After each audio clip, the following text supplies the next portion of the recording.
Welcoming everyone to another live instant reaction show following another unfortunate Jimmy. Another 1 point loss from the Ravens as the Ravens fall 20-19 from the LA Rams. Well, at least it was better than last week when it was a beatdown. I don't know if that makes it any better, but you got to give, you know what, first of all, let me just say this. I know you got a lot you need to get out. I know you have a lot that you need to kind of vent about, and I'm sure the fans are the same, but I want to give a little bit of credit to this team for the fact that they made this such a compelling game. I was inviting a buddy over to watch the game with me, and he's like, I don't want to come over and see this beatdown. I said, come over. Let's see this game. And so shout out to the players for playing, playing really hard and making this one hell of a competitive game, but unfortunately came up a little shy. But Jimmy, where do you want to start with some of your frustrations? Yeah, so Ravens flock is going to get mad at me. And you know what? No. I don't care. Get mad. Whine, scream, shout. Well, how do you know they're going to get mad? You haven't even said it yet. Because this is why. I'm done with the fire Greg Roman crap. I'm done with it. It's stupid. It's uncalled for. It's weak. Like, stop. He doesn't block. He doesn't catch. He doesn't throw. Greg Roman called some incredible drives today. The sustained drives that he had, sure. Was he perfect? No. I'm not saying he was perfect, but stop it. Like, give me a better solution instead of saying, fire Greg Roman every time Alejandro Villanueva blows a block. Greg's ass isn't out there blocking. Like, he can't block Von Miller. He can't block Aaron Donald. He can't stop Jalen Ramsey from doing what he does. He can't play more physical for Marquise Brown. He can't jump in the air for Rashad Bateman, who decided to stay on his feet and let the ball come to him like an idiot. It was so I'm tired of the scapegoating of Greg Roman. I can't take it anymore. It's dumb. Let me remind you guys that he, in the past, outside of this season, 2 seasons prior, led the NFL in scoring. That is his job. In 2019 was the coordinator of the year. This year, he has kept his team in games offensively with Josh Johnson, Tyler Huntley, a revolving door at offensive line, both his running backs out. Greg Roman is coaching his butt off. I can't take it anymore. I hate the scapegoating of Greg Roman. I think it's uncalled for. It's lazy. It's dumb. I don't like any of it. Like, lack of execution when you're a player is different from the play call. Two different things. Once again, not saying he called a perfect game. I had some questions there as well. But, like, give me a better answer before you say, fire Greg Roman. Like, don't say, well, we'll just hire Sean McVay. We'll just hire, all these other names that are impossible hires. And don't tell me Bieniemy either. Like, Lamar Jackson and this offense have done so much this year in comparison to the hand that Greg Roman was given this year is ridiculous in compared to what he's been able to do with it. So stop. Lamar Jackson did not do that without Greg Roman. Lamar Jackson is not an MVP without Greg Roman. You know how I know, Glenn? Because Josh Johnson threw for 300-plus yards under the same play call. Tyler Huntley looks like a starting NFL quarterback under the same coordinator. It's not just Lamar Jackson. Lamar Jackson is obviously incredible. Light years ahead of those guys. I'm not comparing them as players. But the point is that gives credence to Greg's ability to call a game. Like, stop saying it's all Lamar Jackson. Lamar Jackson carries the weight of this franchise, but he doesn't call the plays either. He executes them better than anyone else we have, and he's the best improv player in the NFL. Duh, right? Like, I'm not stupid. But saying that Greg Roman is trash and scapegoating him is dumb, guys. It's just dumb. Anyway, I'm going to stop there. It's really just been frustrating me. I just spit all over my microphone. I'm like a rabid dog right now, okay? Yeah. I hear you. I was letting you go. I was just letting you go. Tone the Virgo says, bad enough we lost, but the score 2019 was the same as the year we beat the Rams, which was 2019. Talk about revenge. Yeah, certainly coincidental. I think the Rams were looking for a little bit more revenge than they got. Really what they got was all they could handle and certainly a knockdown, drag-out ball game. So, yeah, Yeah, they got some form of revenge. They won the game, and that's all that matters in the end. But I don't think they if they feel avenged for that. Yeah, exactly. I mean, that really, but you got to give them credit. They found a way to win, and that's what good teams do, even if it is by just the 1 point. Yeah. But yeah, okay. So let's get into some of this stuff. I want to get into some statistics, some notes that I had because I took plenty of notes throughout this game. The first thing I want to start at, though, before I even get into stats, is really about the active list. And I was a little surprised to see Bozeman not able to get out there, and I'm Yeah. sure it was probably more the coaches protecting him. But he was fully dressed, staying on the sidelines with the mask that he makes look so small, just barely getting his nose and mouth. Were you at all shocked to see him not out there despite he was in full dress? Yeah, I thought that I was wondering whether or not it was more about, I know they wanted to protect him, but he's dealing with an illness. It might be them also saying, well, look, if we win this game, we can't have our offensive lineman who swaps spit with the quarterback, right? Like, you know what I mean? You're so close to each other. And then all these offensive linemen eventually, like, it turns into buckshot, right? Yeah. So yeah, that's what I thought. That's what came to my mind. Gotcha. Yeah. Okay. So it was more like, well, we'll have you active, but we're only putting you in there if Cologne. Sorry. Oh, geez. Sorry. What's going on, man? You trying to phase me out, bro? No. That was an accident. Sorry. Trying to be the face of the 410? No. That was an accident.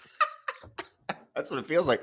All right. So getting back to some of the numbers, though, and how the game unfolded, Tyler Huntley ends up going 20 for 32, 197, has that pick right before halftime that man, I thought Greg Roman threw that pick. No, Greg Roman didn't throw that pick. And honestly, I don't even know if that's on Huntley. It looked like he was expecting Hollywood to break that route off and push to the sideline, which in that case, he would have certainly had first dibs at that ball. Not a word. I don't see a word about Hollywood in the comments, guys. Yeah, who only caught 3 of his 8 targets, which he is looked not awful something. Small today. Yeah, and that was my prediction of breakout player. But we're not going to go down that road just yet. We will save that for later. But yeah, Tyler Huntley.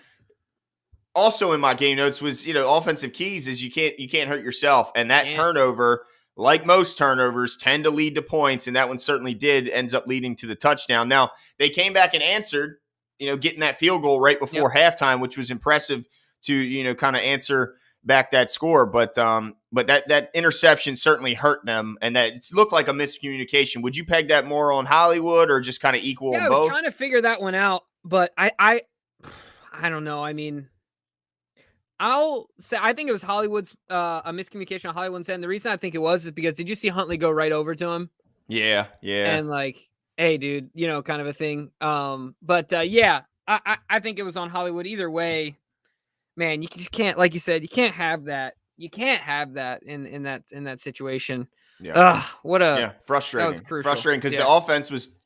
I liked how they were answering, and of course, the defense at that point was playing their hearts out. Which brings me to my next player that I got to talk about. Before I even get into some more of these offensive performance, I got to jump straight to the defensive side of the ball and talk about a guy who we've often criticized on this show for a lack of that playmaking ability. He doesn't have that playmaker trait. He drops too many easy interceptions. Dude, not kidding. Chuck Clark today looked like an all-pro out there. I mean, first of all, Ed Reed was trending on Twitter because of Chuck Clark today. Insane. Never. If I would have told you that 2 days ago, you would have slapped me across my face right in your living room. Yep. Like you would have bashed me in the head. The fact that this guy and the nonchalant pick 6, like it looked as if he was part of the planning. Like it was insane how easy he made that interception look. And then of course to follow it up on the very next drive, Matthew Stafford tries to force the ball down the field into triple coverage, and he makes another fantastic interception. Got to give a big shout out to what Chuck Clark did today. Appreciate the positivity, Glenn. Appreciate the positivity. Yeah, got to. Can we keep going with defensive players? We sure can. Where are we going next? I don't know. Do you have another guy in mind? If not, I can just pop off. Well, give me 1 second to again applaud another effort by a guy who didn't spend a ton of time here, but was no doubt a fan favorite. Tony Jefferson gave the Ravens a chance at the end on that tackle where – how did he dive? It looked like he was diving one direction, stopped mid-dive, changed directions, and made the tackle to really give the Ravens an opportunity to go down and win the game. That type of play is what got Tony Jefferson that original contract here in Baltimore. I mean, that's what got him that money. That's Tony Jefferson at his best. He's one of the best to do it, and he will be till the day he decides to hang him up. Coming downfield, being reactionary, that's Tony Jefferson. I mean, at the end of the day, he's that type of guy. It's so instinctual for him. You know what I mean? Yeah, Like, that's what makes him. You're right. That's how he got his contract, because Yep. he didn't get it off of all the traditional measurables Nope. and the speed and the height, the weight. No, he got it because he's got good in-game instincts, and he showed them there. And then it's funny because Brandon Williams can make one play and it makes you feel like he had a big game, because he made that one big play where he bursts in the backfield and tackles the running back for the loss. But then you look at the stat sheet and you go, oh, that was the literal only play he made in the entire game. He had one tackle, and that was it. Well, But it was you're a talking nice about play. Stevens? No, Brandon Williams. Oh, sorry. Yeah. So, I apologies. I heard Brandon Stevens. I may have missed. I don't even know. We'll roll the tape and it'll probably be Brandon Williams, just like last time. But no, yeah. Hey, that was a huge play though. It was. And shout out to Big Will on that one, for sure. But you're right. Anyway, any other names, Glenn? Well, before you turn up, Tone the Virgo doubles down. He says Clark channeled his inner number 20. No doubt about it. I mean, that was so smooth looking. I tell you what, the only one though, if that were Ed Reed, that tipped pass from Higbee was his.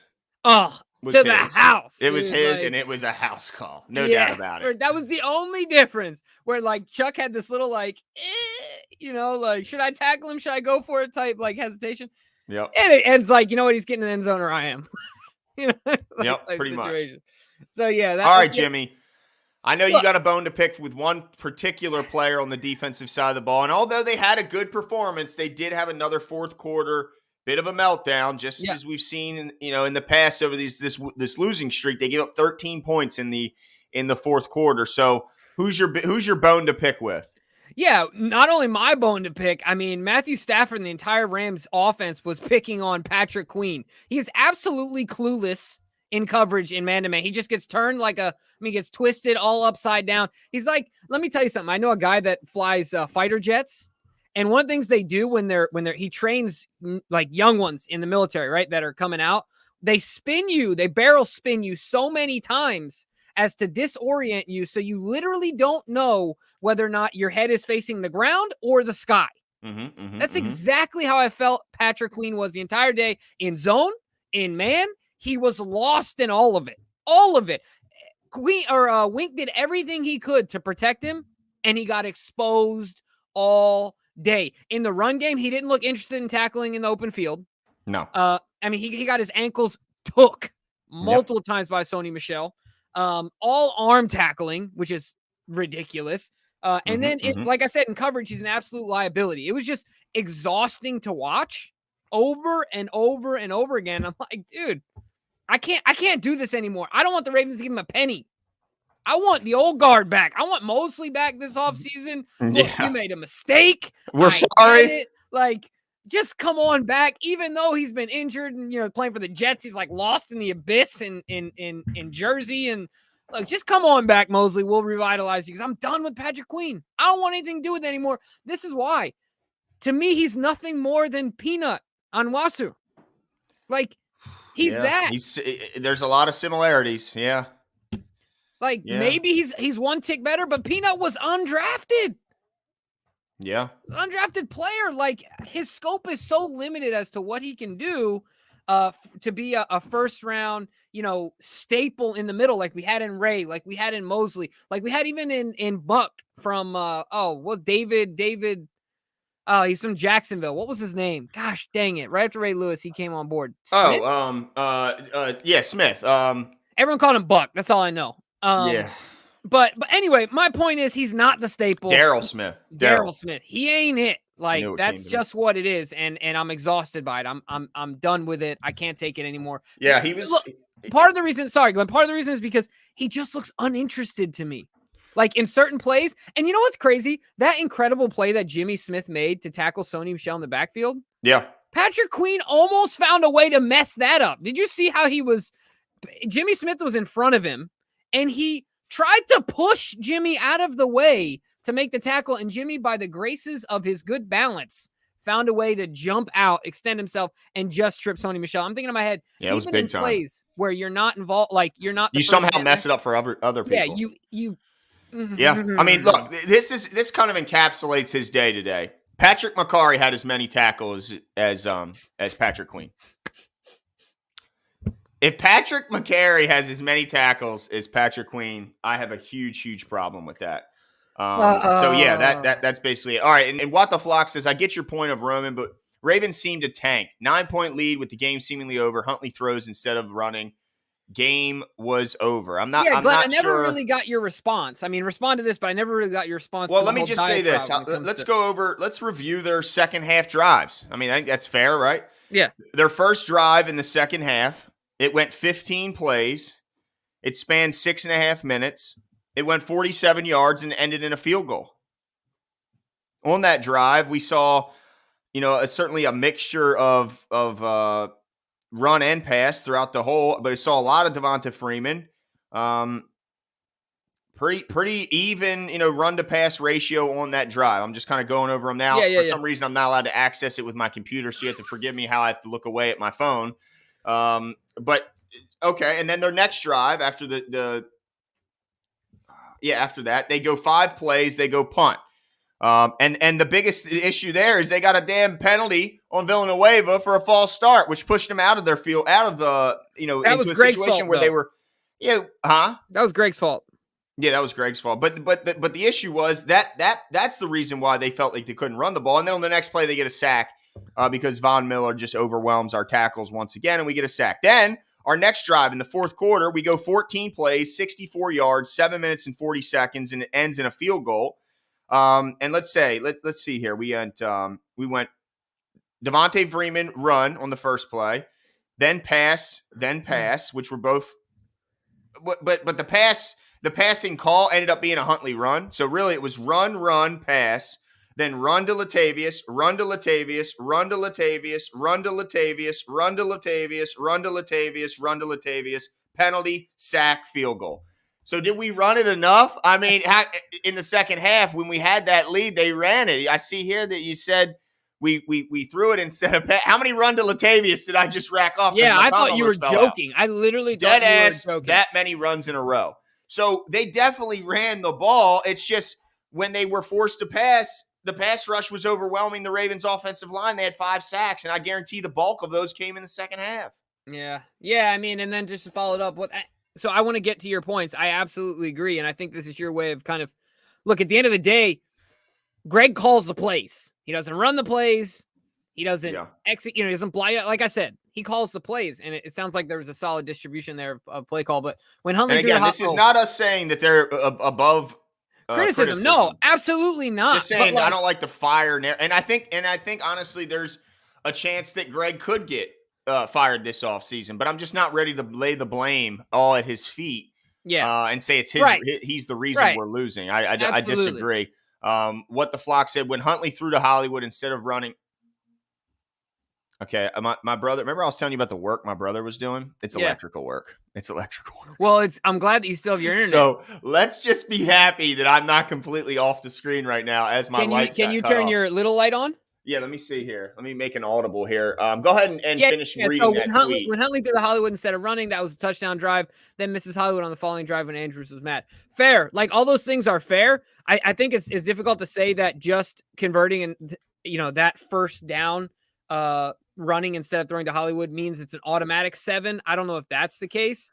Either, but I'm kind of looking a little bit, this is a little after dark look to me right now, Jimbo. You know what I'm saying? You know what I'm saying? Gosh. But I do get your point. What the Flock? Like, yeah.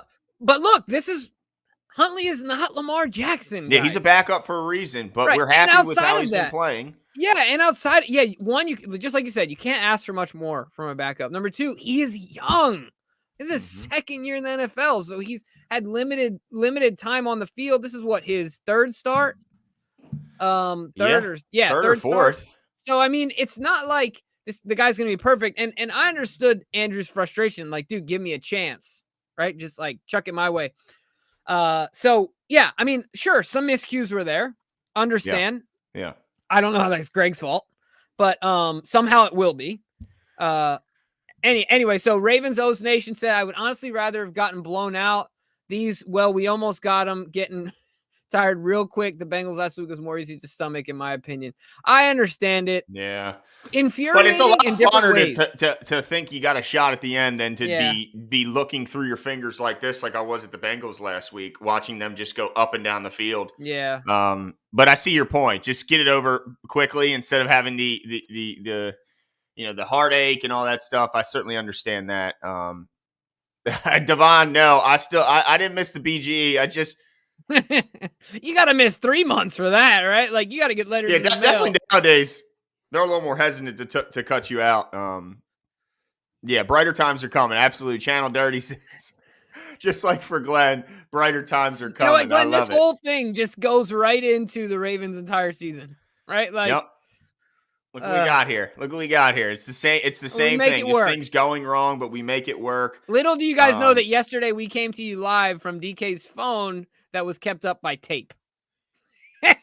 So, look, we just keep the show rolling. Scotch tape, like not even like double-sided, baby. Yeah, double-sided scotch. But yeah, I want to get in some more of these game notes and talk about some more of the offense and defense as well. Mark Andrews again. Shout out to Mark Andrews. Breaks the single-season receiving record by a pass catcher here in Baltimore after he passes. Insane as a tight end. Yeah, passing the previous mark set by Michael Jackson back in this team's inaugural season in 1996.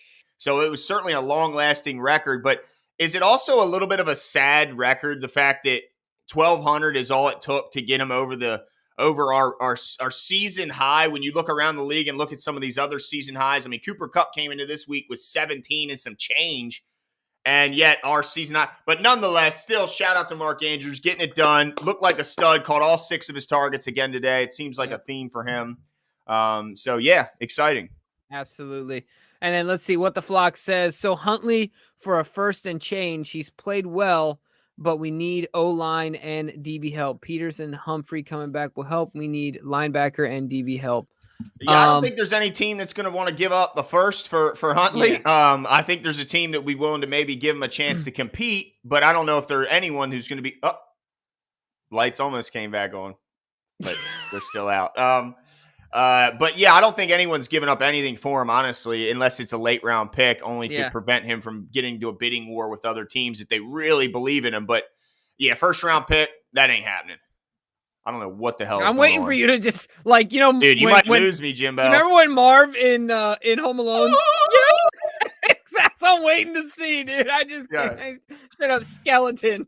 Yes, I don't know what the hell is going on here. I agree with you there. Huntley is not. Yeah. So 2 things though. I don't think the Ravens want to, unless the deal is ridiculous. And TJ said, "Let there be light."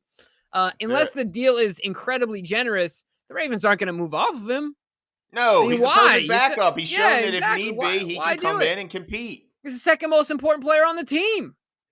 I mean, that's what they say. This is what it is, right? So, yeah, and I agree with all your points. Obviously, Peters and Humphrey coming back will help. Yeah, more than help. I mean, and we got to remember too that Tavon Young, while he's admirably, he's shown that he's gotten through this season. You got to give him a little bit of credit. And maybe he'll stick around because of that. So it'll be interesting to see if they because I think he has no more guaranteed money after this year. I don't know the details of it right now, but I'm pretty sure he has no more guaranteed money. We have to look into that. Easy to step off in, but maybe they give him an extension, of course, some at a much smaller yearly rate. Maybe with some incentives where if he does get hurt again, it lessens the financial ramifications. Damon Mitchum says, "I can't with Patrick Queen anymore," and I think we're all starting to get there. But the problem is they invested such a high round pick on him. They're not going to bail on a first round pick going into his 3rd year. So unfortunately, I think the best thing we can do is hope that he improves, but it's not going to be this year. It's not going to be this quickly. It's going to have to be at least one full offseason. Damon, can we just, this is the thing, is that this is what's got to be frustrating for a guy like Chuck Clark, a guy that's come in as a 6th rounder. And worked his ass off. Yeah. And obviously you saw by the game today, he's in the film room. He knew that where that ball was going the same time that Matthew Stafford did. He knew he was literally inside Matthew Stafford's brain. And the difference is all the tape. And it's like one guy has all the physical abilities and the other guy makes up for the physical abilities he doesn't have with his smarts. If we could just if we could somehow combine some of, you know what I mean? Oh, it would be impressive because but it's so exhausting because you can control that, right? Like you have control of in that. theory, but I mean, like when Cooper Kupp left him and went over the middle, and Queen for some reason jumped outside and just, I mean, I just don't understand what he was even thinking when we know that if you make one wrong step in this league, you're toast. And he took a monster wrong step. It's frustrating, and it's hard to watch. And of course, it's harder for us in Baltimore because we had such a legend patrolling the middle of the field for so long who didn't make those mistakes. Chris Madry says Glenn in the dark explains the Ravens right now. Yep. I'm back. We're back in the light. So maybe the same can be said for the Ravens, but we probably have to wait. Benjamin, stop. Stop it, Benjamin. It's nonsense. You're talking stupid right now. Phil Ouimet says, I'll be a Raven till I die, and I would never want to sell our season short. That being said, we played our butts off this season with the amount of COVID-19 and plus injuries. Let's look forward to next season. Yeah, I mean, at this point, that's really, it unfortunately, looks like the only option for Ravens fans because in order for them now to get in, not only do they have to beat the Steelers, which right now isn't a foregone conclusion, certainly, but they also need a ton of help. I don't think mathematically they're eliminated, but it would be, it's going to be like some, a 9% chance or something like that, right? Yeah, it's not looking really good. So I tend to agree with you, Phil, but it's just so tough. We're not used to the Ravens being out of it really ever. Certainly not with a game left to go. So damn, it's tough, man. It's tough. You try to find some bright spots, but I mean, I think the only thing that we can look forward to now is the offseason, the storylines, the hypotheticals, the speculation, to see what Eric DeCosta does, all those things. I still have faith in Eric. I know a lot of people have kind of lost faith in saying he didn't do certain things this offseason. I think he set things up on paper about as well as he could. The only thing I will say that some of the local media members are slamming the Ravens for, because they always talk about spending as much as they can, is we've got to look into this cash over cap situation. And DK, we might have you maybe do some digging, and who knows, DK might cook up an article about cash over cap. I think it might be a good one because apparently the Ravens are unwilling to go over. Yeah, I want to see what exactly cap. Right. What so that means. Are you borrowing from next year's, and that's why they don't want to do? I think we just need more details. Yeah, so I'm still trying to, because I'm a simpleton, it takes me a while for me to understand these things, but I do want to know at what point the Ravens will be, willing, crossing that threshold. Yeah, because I mean, if they're close, I got to think they'll be willing to go over that. Rob Jack says, "Are we allergic to stopping teams on final drives?" Yeah, it's been certainly a storyline of the Ravens defense this year. Is even in most games when they play well through the first three quarters, that fourth quarter has been a bit of a doozy. And this is another one where they give up a total of 20 points. 13 of those came in the fourth quarter. So you can play as good as you want through three quarters, but if you can't close a team out, then what is it really good for? We saw the same thing in the Green Bay game. We saw so really quickly, the Steelers. Sorry. Go ahead. Yeah, I apologize. I think I just understood what cash over cap is. How?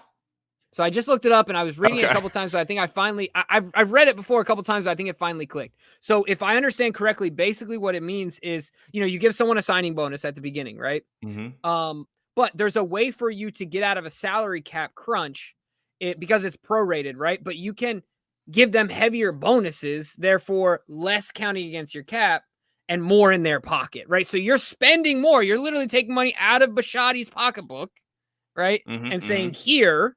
But in the cap formula, it's not going to count. You see what I'm saying? Okay. So if I understood that correctly, I don't know why I mean, all competitive teams should be doing that because these owners got some deep pockets, and if you want to win, sometimes it takes dipping into those pockets. Because I think the Chiefs are the highest in cash over cap. I can see that. That would anyway, make sense. I totally jacked up your momentum there, but no, you're good. You're good. Yeah, that will be interesting to see. Yeah. All right. So. Let's see. Where is it? Here we go. We will be eliminated if the Chargers win.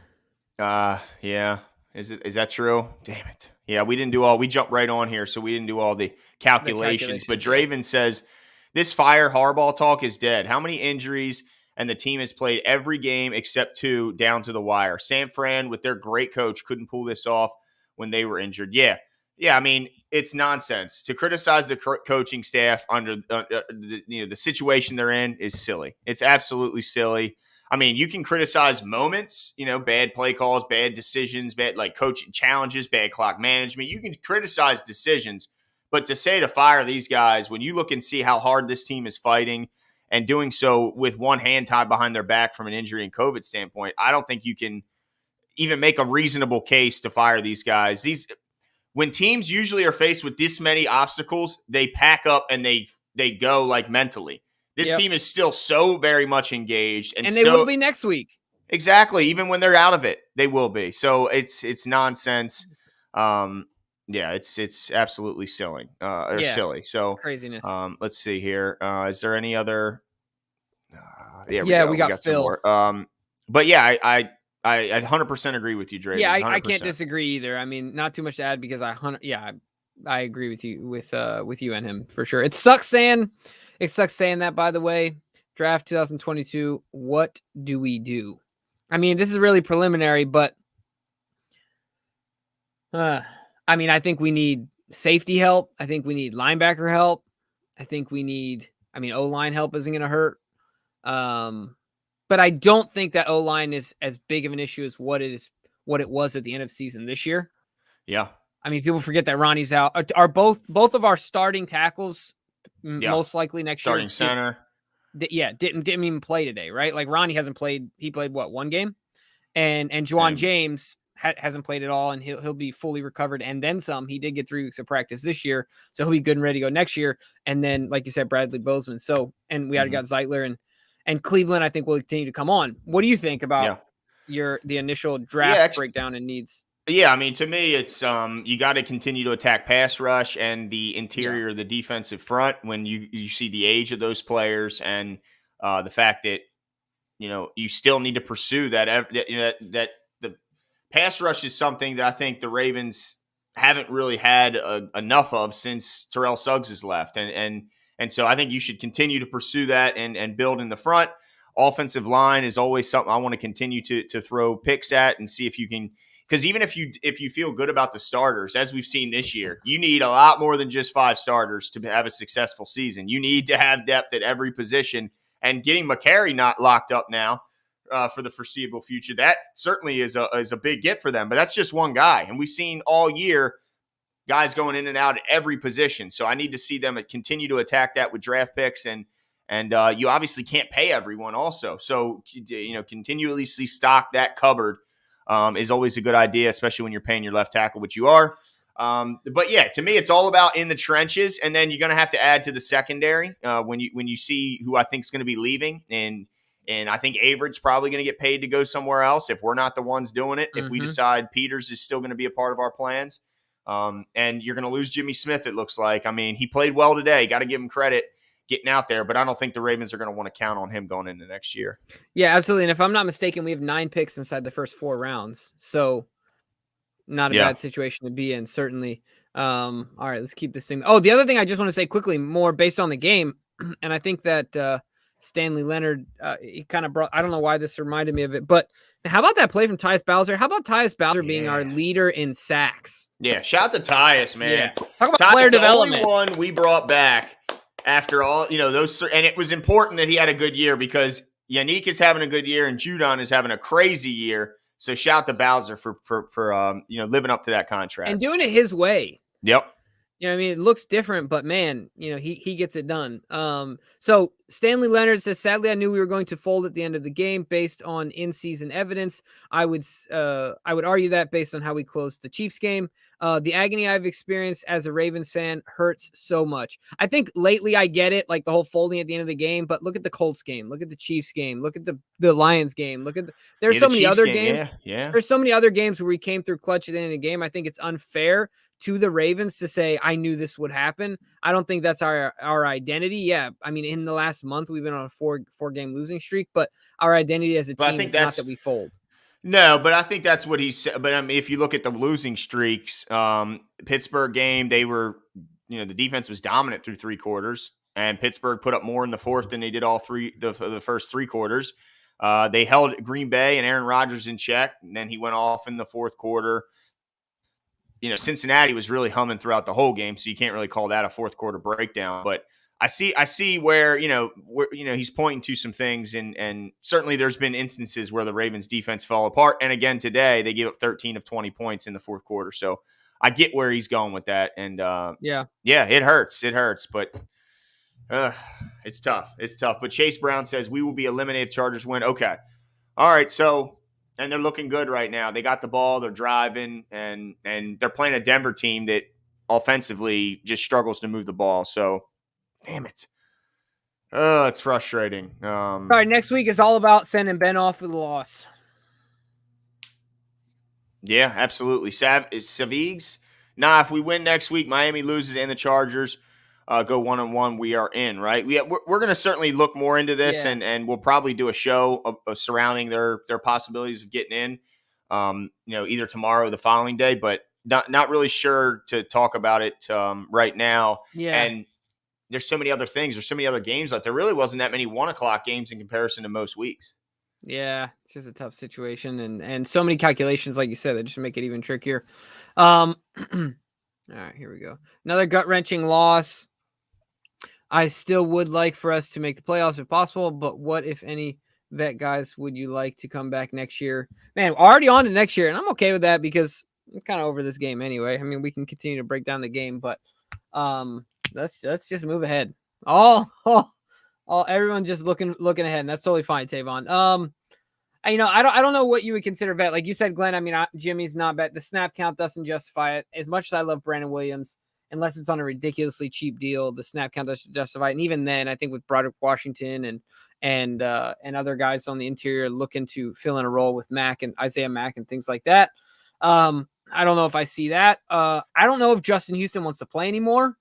I'd be all right with bringing him back on a decent deal about the same size. I don't know if he's done or not. He's not that Sammy? old. Sam Cook? No, Sammy Watkins. Yeah, no, I'm done with Sammy because I think James Prochet is. We got guys ready to go. Yeah, Prochet, Duvernay. Yeah. I mean, we got young guys, and we need to save money anywhere we can. Marcus Peters, I'm 100. I would love that. Marcus Peters his DNA is a Raven. Like he's absolutely a Baltimore Raven, and I would love to have him back. Now, so, what about one other guy I want to ask you about? What about Devonta Freeman as the third back? I mean, is he? I'm all right with giving him a shot. I mean, obviously. Okay. So, would you have him over Murray? To me, he just checks more boxes in that he's a more of a third down type back, a guy that can catch the ball out of the backfield and you can hand him the ball between the tackles. I just think he fills more boxes, and that's what you have to be. Yeah, absolutely, especially as a third guy, because you got to be versatile. But it'll be. But you also typically have to be a special teamer to be a third back, and you got Justice Hill coming back, who, whatever. But I mean, get him out of here. Look, give an undrafted rookie running back that could do what he did. Miles Boykin found a way to stick around. You just don't know with these Ravens. But Miles Boykin's still in his rookie deal. Let's see what happens when that sucker expires. Oh. Yeah, no, for sure. But I was surprised that he was even on the team and had any active games this year. But just referring to that third running back position, it'll be interesting to see how the Ravens address it. If it's Freeman, if they get a vet or they draft a guy that they feel good about. So yeah, it'll certainly be interesting to see what they do there. Yeah. Yep, exactly. What about you? Any vets? Because Calais, I think, retires, right? Yeah, I think Calais is done. I think. I mean, do you consider Anthony Averett a vet? I think if they could find a way to get him back, but I just don't see it happening. I think he ends up going. Yeah, because he's still on his rookie deal, right? Yeah, I think Oh, exactly. And this is his last year, so I think he's gone. What about Pernell Mcphee? I mean, he played 9 games this year. He hasn't done a ton as far as numbers go, but what's your interest there? At some point, like the value that you bring as the old guard starts to fade, right? Like. Yeah, and this is kind of what we were worried about is as he gets older, in the later parts of the season, is he going to be somebody you can count on? And, injuries are always a real thing. So, yeah, I mean, Bradley Bozeman's a guy we would love. What'd you say? Say shout out, Mike. Did you see Mike's comment down here? No, I didn't see it, but I'll certainly check it out. But, yeah, Marcus Peters, absolutely. Yeah, got to. Anyway, all right. So let me get back into some of the notes before we get. Unless you just want to jump right into our competition here, Yeah, I'm Jimbo. all right with that. I mean, I'm all right with that. Really quickly, let's get to Alberto's second comment. I think it's what Oh, he here meant we to go. say. Too many injuries to call it bad luck. Harb system needs to be looked at. So I'm confused here I because it think he's seems like saying he's interested. Yeah, exactly. Mike, yeah, okay. That's what you were saying. Shout out to Mike for that. Yeah, we got yeah, a bit of a troll in the comments. Benjamin somehow got out of this that we want Lamar gone, which is absolute ridiculous. But it and calling out, by the way, calling out Huntley, he's a backup, and he's a backup for a reason. Of course, that he doesn't get faced with the same similar criticisms as a starter because he's a backup player. And so the expectations are vastly different from a yeah, MVP quarterback compared to a backup. You don't think the yeah, expectation level is different? Come on, yeah. that's And just as a clarification, Amber Alert, and the Rams are nobody wants Lamar gone. I think we're the yeah, biggest Lamar fans you'll find. yeah. The Rams aren't full of old guard. The Rams are full of superstars. Like, I mean, Pernell Mcphee in comparison to Von Miller, Pernell Mcphee in comparison to any other person you want to name on their side of the ball, they're different. We're talking about different people here. I don't think that's a fair Von comparison to Miller's make. really the only older guy that they picked up. I mean, Odell Beckham was a. Some people thought He's he was past his prime, but 27, he's still a right? young dude. Yeah, still a Like, young guy. Who, by the dude, way, I'd made a love hell. to go back to You 27. know, all I know is this game really came down to that fourth down play where he caught the ball with Tavon Young draped all over him. If they get a stop right there, the game's over. It's Yep. fourth down. Like you said, the Jimmy Smith tackle for loss that really pushed him into that fourth and long. And he makes a hell of a hands catch. You got to give him credit. And of course, follows that up with the touchdown. But if they get a stop right there, the game's over. So, they were very much in this game. Really, I mean, of course, down to the very last snap. But yeah, you got to give credit to the Ravens. They fought their butts off. They played really, really well. Played well enough to win.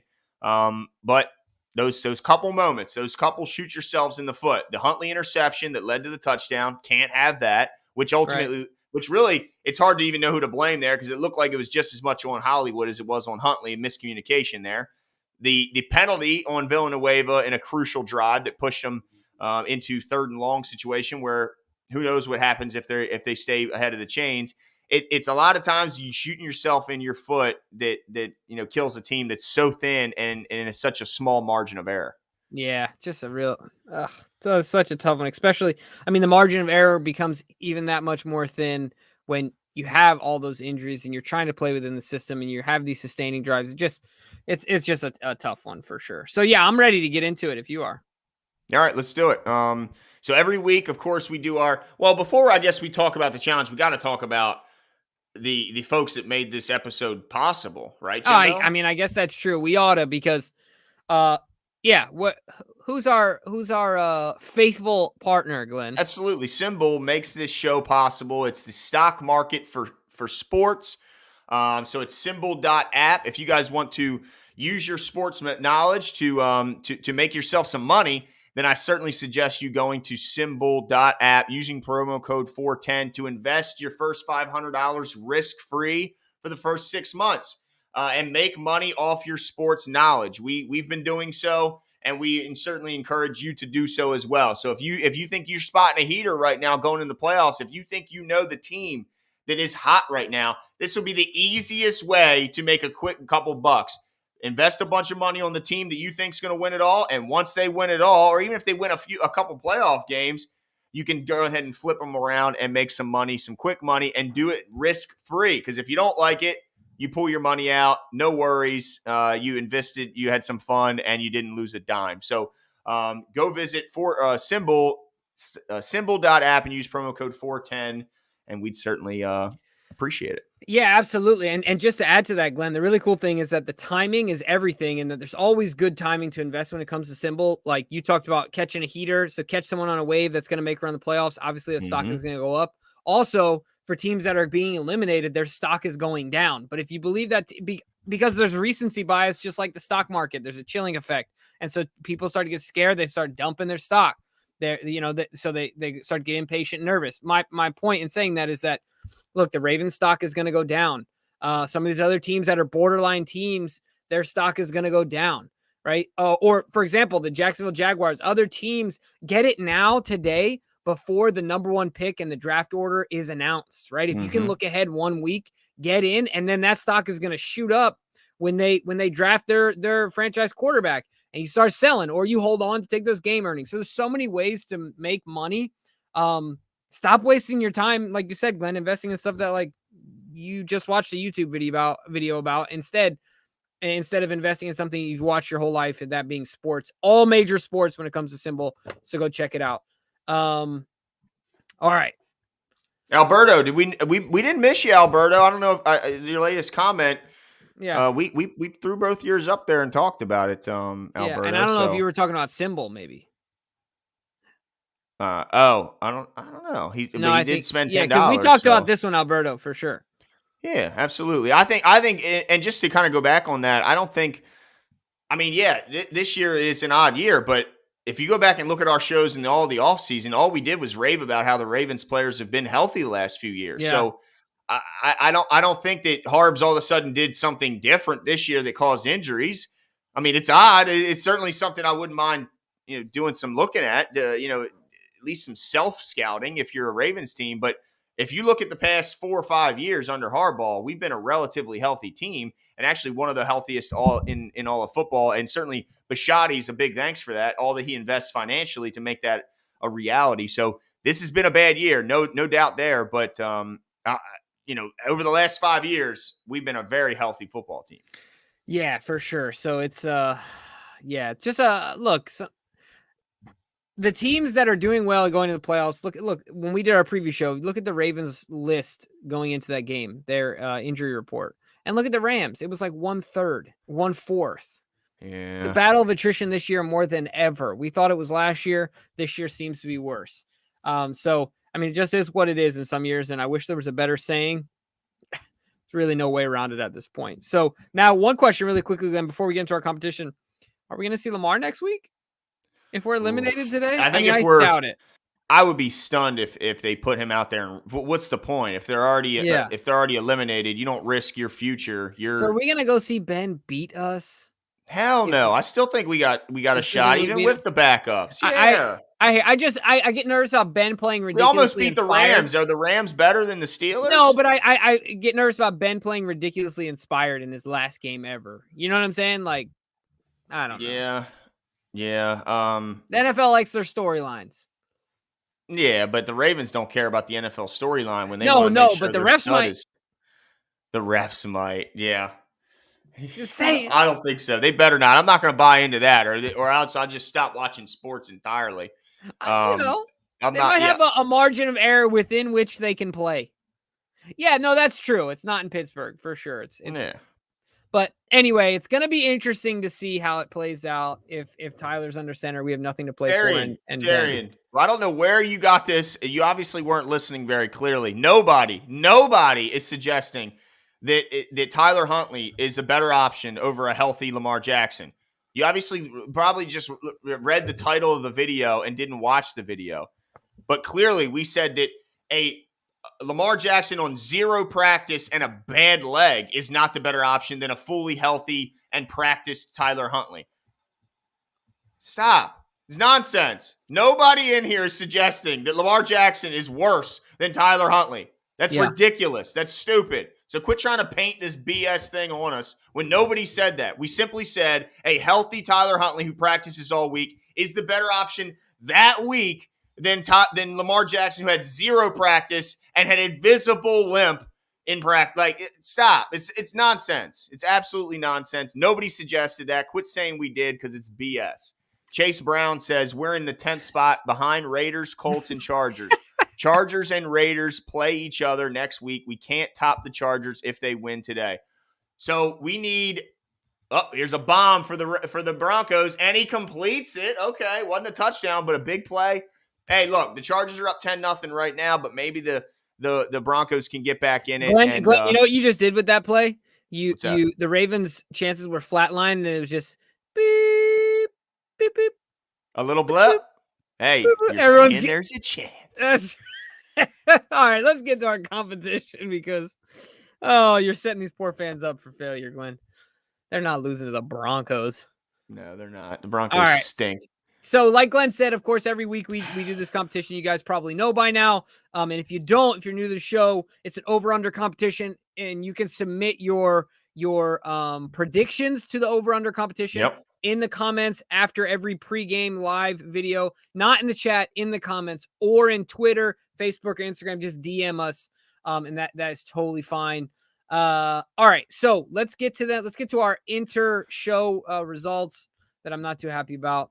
Oh, by the way, Mike is filming the game. He's gonna be on the sideline this week because it's Ben's last game. They reached out to local videographers to help with the extra camera work that they're going to need to cover Big Ben's final game. So, how much do we need to get you on our staff? That's the real question. I said and he ignored me. By the way, he said we, as in he's going to have an extra guy there. I said, why can't I be the extra guy? I can hold a damn camera.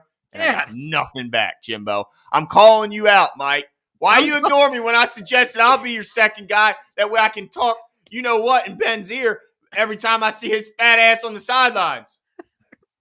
All right, now that I'm all fired up, go ahead, DK. Make me more fired up by throwing up your damn graphic.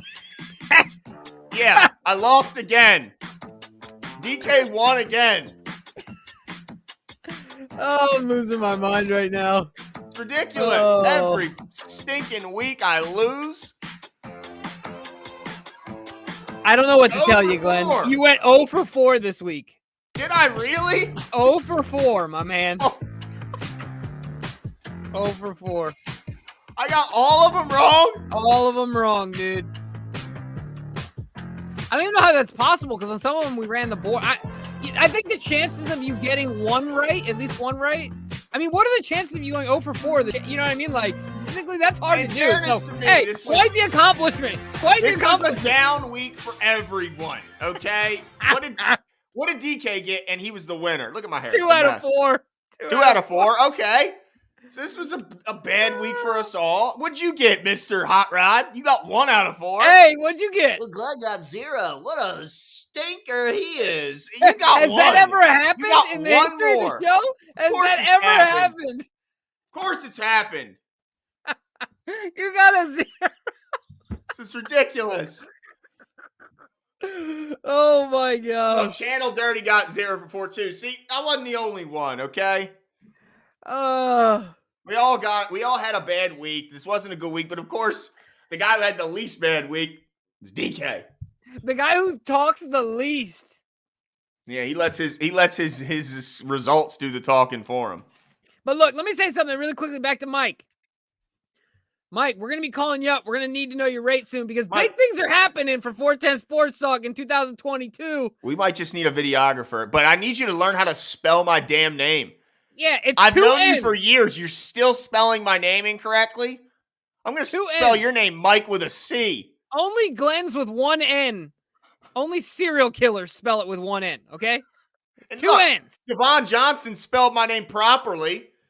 How long have I known Devon? How long have I known you, Mike? Disrespectful. I had a name. Actually, matter of fact, you saw me with a name tag on a lot of times. Yeah, we'll help you out. There you go. Because we worked together. And Lisa Ann, I know Lisa Ann always got my back. I appreciate Lisa Ann. Thank you. That's one thing I can count on. Just like death and taxes, Lisa Ann's got my back. You know what I'm saying? All right, let's get into this. Yeah, all right, so quickly run through them. The first over-under that I got wrong, that's going to be a theme going through all these. The Ravens' first downs, we set it at 22.5. They ended with just 19, so came up just shy. But if you add their conversions on 4th down, which they got how many of? 2, right? No, I think they got 3, which means I'm still a little short. Day late and $1 short, my man. Son of a! All right, so I'd have gotten that wrong anyway, even if you include the 4th downs. And then the second one, Ravens 2-point conversion attempts. I said over again. I was wrong again.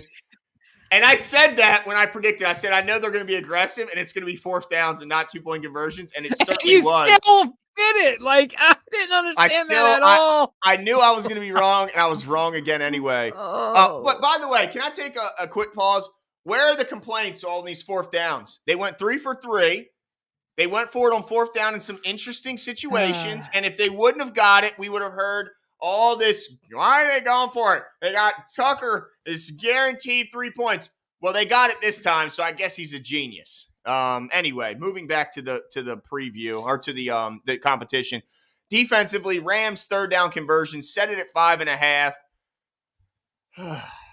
They get 3. Yeah, I was shocked by that one. Yeah, To 3 be for honest with 9. you. 3 Like I for thought that 9. we were traditionally we'd been able to tighten up in between the 20s. DK, freaking DK over there. Just so you guys know, DK's in the background doing this. So proud of himself. It Freaking really gets under my skin. And then the final of the over-unders, Odell Beckham Jr., total yards, 42.5. I tell you what, you nailed these over-unders for making them so close. Like, he gets to 39. He gets to 39? I mean, are you kidding me? Now, we all I never got this hated one that wrong. guy more in my life than today. After scoring a touchdown, he did whatever. Snatch grab. Whatever. You know what's insane? What? Every time Hollywood catches a football, it immediately looks like a beach ball. Yeah, it looks huge. And then when Cam Newton or Odell Beckham touch a football, it looks like my son's first football that he got. Little tykes. Yeah, it's like A.J. Brown looked like that last week when he had 11 grabs. Just looks like he's going to squeeze the ball and it's just going to burst in his hands how strong he catches it. But yeah. All right, so we were a stinker there. And then, of course, our total score. Now, if it would have come down to this, I, of course, would have won since I was the only one to correctly predict the Rams winning, unfortunately. Yeah, you were the only one that wasn't rooting for the Ravens, right? Nonsense. I always root for my boys. But yeah, the score ends up 20-19, so the total is just 39, which Jimmy was, of course, closest as far as total, but he picked the Ravens. Of course I picked the Ravens. I mean. And then yards was the final one, and we got a total of 327 today, which in that case, let's see, who was closest there? DK, of course, was closest. Of course. Oh, I don't even know why I checked. But yeah, that's so congratulations. But let's announce our fan winner because that's the most important. Absolutely. Yeah, so this week's fans winner is none other than Daryl Pickett. Daryl Pickett, congratulations for being this week's fan winner. Hey, and Daryl Pickett can pick him. That's right. The newest recipient of a 410 Sports Talk shirt that will pop up in the mail. So your next step, Daryl, since you are the champion, is to simply DM us on any of the major social networks with your address and shirt size, and one will show up at your door. So don't forget the shirt size, and just like you said, Glenn, I just want to reemphasize because Daryl, you submitted your predictions on YouTube. Do not comment to this video your address because it will be made known public, and I don't think you want that. Just DM us. You mean like, that the rest of the flock won't just show up and just give him a round of applause out his front door? No? You know, it could happen. It could, but I wouldn't risk it.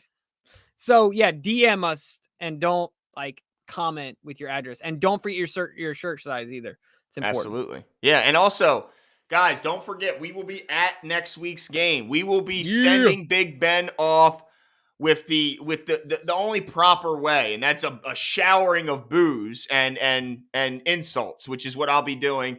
I will be resting my voice for the remainder of the week in preparation for this game. That might have been the only time you misspelled it, but it hurt. It hurt like you said it a million. Okay, I just got to say that. Damon Mitchum says, as a person that despises moral victories, with our injuries, we remain competitive with a hard schedule. I'm proud of how we fought this year. 100% agree with you, Damon. Yeah, I'm not a fan of moral victories. I mean, I couldn't agree with more of that statement. It's perfect to describe my feelings as well. Proud of how they fought. It's just too many obstacles, and a lot of which were completely outside of their control. Yeah. So, yeah, I'm proud of this team too. And, it's funny, this team over the last, how many years of us being fans of them have given us a lot of reasons to be proud, but most of those are because of wins on the field. And, of course, this year it hasn't been the case, but maybe this is certainly up there in the top 5 of teams I'm most proud of. Even though they're going to end up missing the playoffs, which is kind of weird to think. Yeah, absolutely. I don't think I could have said it any better either. I mean, it's just, you can only control the things you can control. Yeah. And injuries is just, even that you can only control within your scope of with a certain possibility that you have within scope, but still difficult to do.